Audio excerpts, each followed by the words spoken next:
The past 9 or 10 months have definitely been trials and tribulations for most, if not all of us who are watching this video. There have been people who have lost their businesses, lost their jobs, lost their loved ones, as we stood by and watched a thriving economy crumble. Most of us were fortunate enough to just lose out on the simple things, such as going to the salons, getting our haircuts, going to the movies, going to our favorite fast food joints. And for some of us, we figured out how to make things work in ways that we never could have imagined them working before. Learned new skills, learned new trades, planting, fishing, got different hobbies.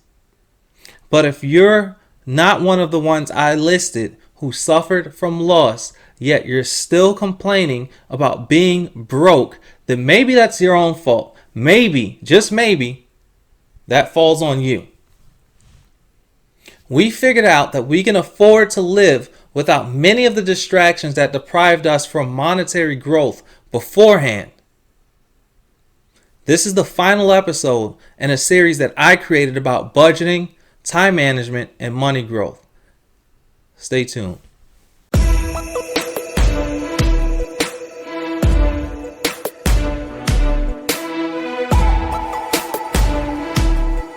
So jumping right into exactly what we are to talk about. This is the final part of this series. So really what I'm going to do is I told you what I was going to talk about. I spoke about it. Now I'm going to tell you what I spoke about again, and we're going to sum it up into one giant conglomerate, and hopefully I make this actually make sense for you. A lot of you guys who are watching this in my early days are the ones who I grew up with, the ones who I've worked with, the ones who I went to college with. Y'all are the ones who I desperately want to see win. And y'all are why I do this, why I sat down and I decided to do this. All right, so first, when it comes to budgeting, bills. A lot of people are very anti putting bills on auto pay. And for reasons that I much understand. But my bills are all set up on auto pay. But what I did was I didn't hook my bills up like Verizon said, oh, we can just give us the bank account and we'll withdraw it out of the bank account for you. I was like, nah, I'll give you all my debit card. Why? And then that wasn't my wisdom either. That came from one of the women in my life, right? Lucky you. Listen to the women in your life. Actually, men, they know a little bit more than we do sometimes. That women's intuition. But anyways, the reason why I did it was because if you do get into a dispute with these companies, it is much easier to put a temporary stop on your debit card. Just call them up and be like, hey, I lost it. Can you put a temporary stop until I find it again? Until that dispute with that company is settled.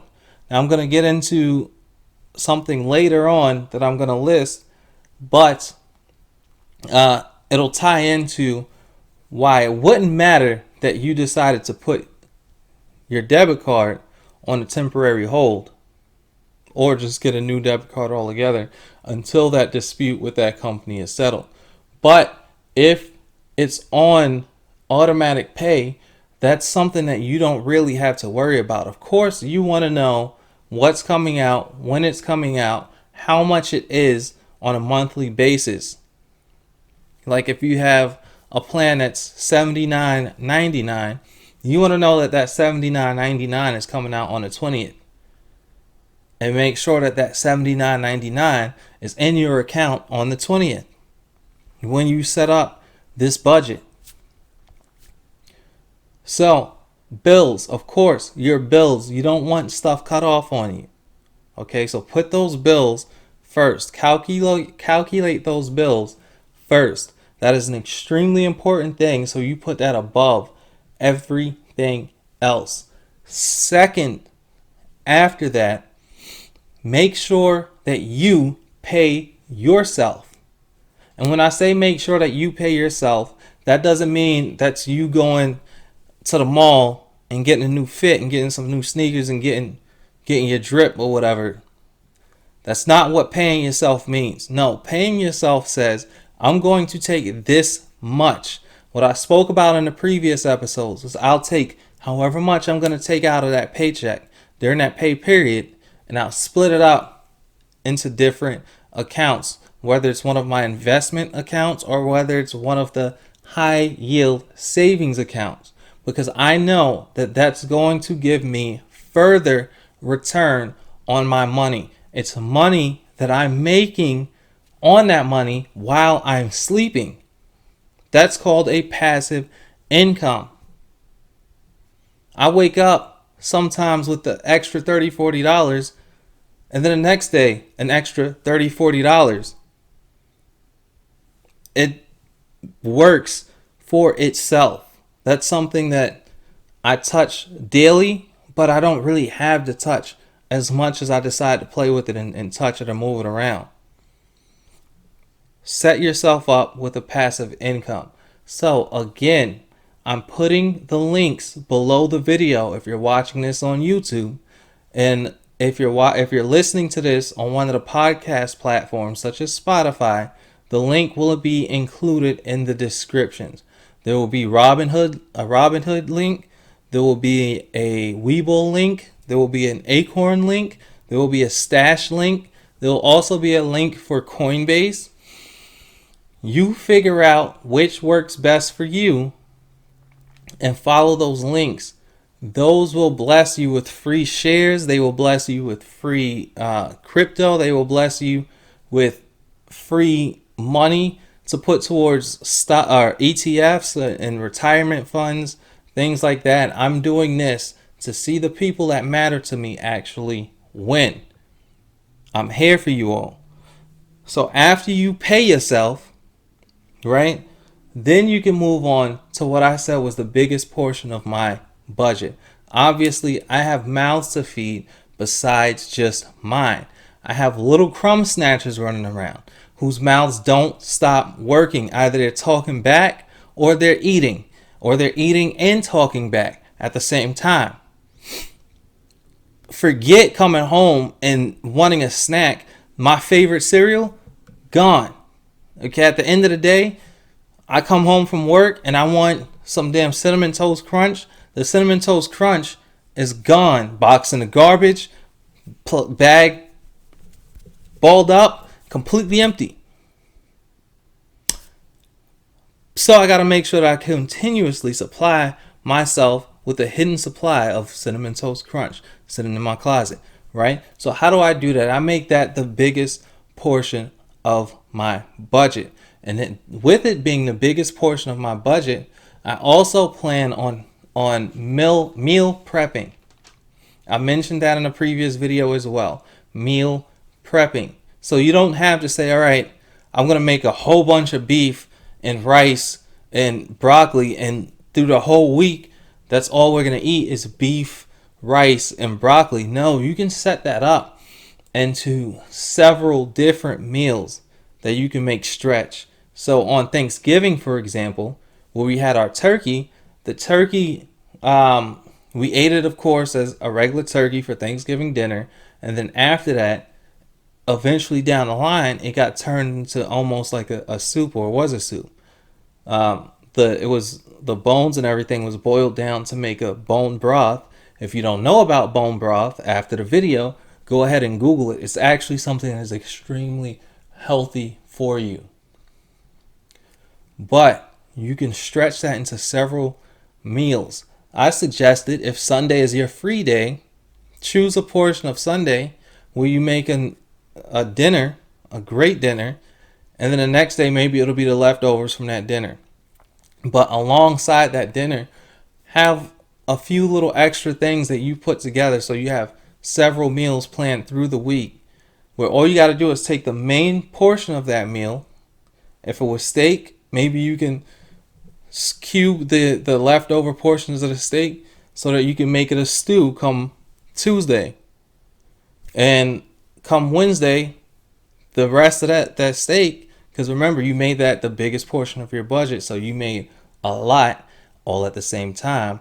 and it lasts you up until the next paycheck. Several meals altogether. So you're not going into that grocery store to buy a whole bunch of junk and trash that doesn't matter.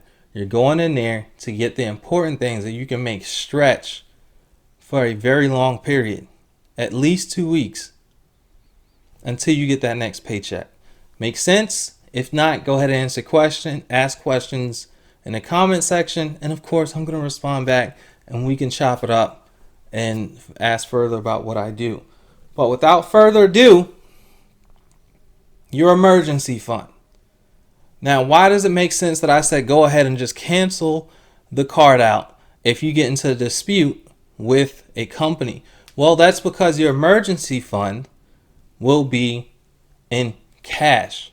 You'll go down to the ATM, beep, boop, boop, punch your little code in, take out $100, $200, however much your emergency fund is. And you're going to continuously stash from that emergency fund. Why are you going to do that?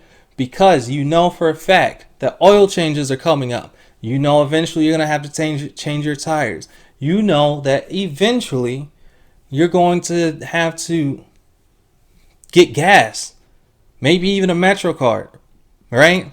That can all come out of that emergency fund that's sitting there in your house that you're continuously building up on.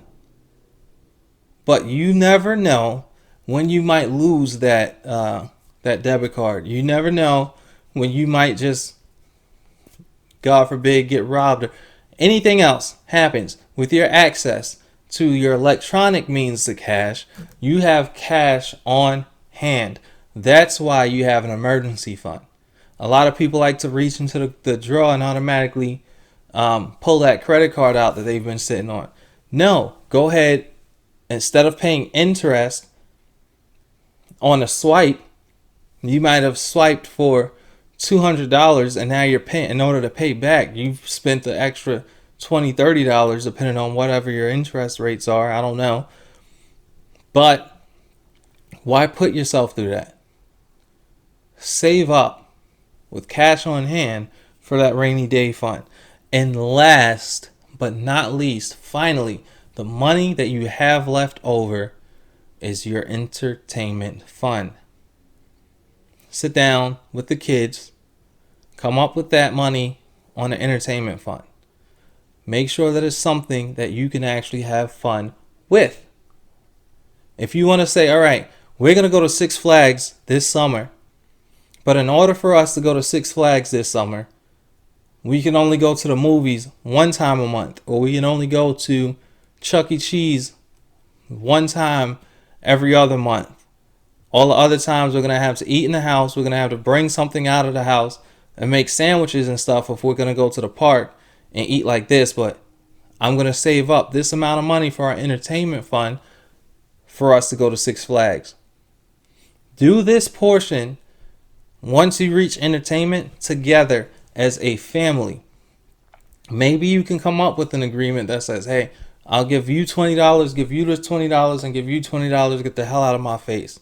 And your entertainment is just sitting on your behind for all day on Saturdays watching whatever you want to watch. You don't have any of the kids in your face. You good to go. You got your Corona, whatever your choice of drink is. And you just relax. But I hope this was a good series. I hope you guys learned a lot. I hope you have major takeaways. But I want to see you guys win. If you have any questions, let me know. Hit me in the DMs. You can follow me at Real Mel Solomon on Instagram. And on Parler, Mel Solomon.